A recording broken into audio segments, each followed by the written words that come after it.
Hello, traders. FX Pip Collector here. Today is Wednesday, April 2nd. This is my analysis for the Euro Yen. If you haven't done so already, definitely do check out my free Discord channel, linked down here in the corner at the end of the video. And don't forget to take a look at my website, fxpipcollector.com. So, anyways, the euro yen did drift up, but it has not broken structure, so the momentum is still down. I personally would still be recommending shorts. I still think this is likely a wave two, so we have to be a little cautious because at some point I think it is going to go up in a big way, probably for a wave three, four, and five of wave C of wave B. So I'm definitely still looking for a wave C of wave B, but I think right now we are likely in a wave two.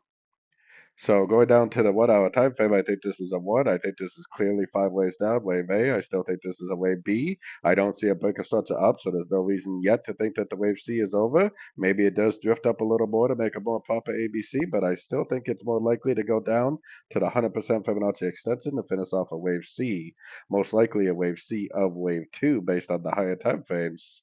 So unless it goes up and breaks structure with momentum, I'm definitely still recommending shorts. I believe we are in a wave two. At some point, we should end the wave two and start another uptrend, but I don't think it's going to happen yet. So anyways, don't forget to like and subscribe to my channel. And as always, thank you for watching and happy trading.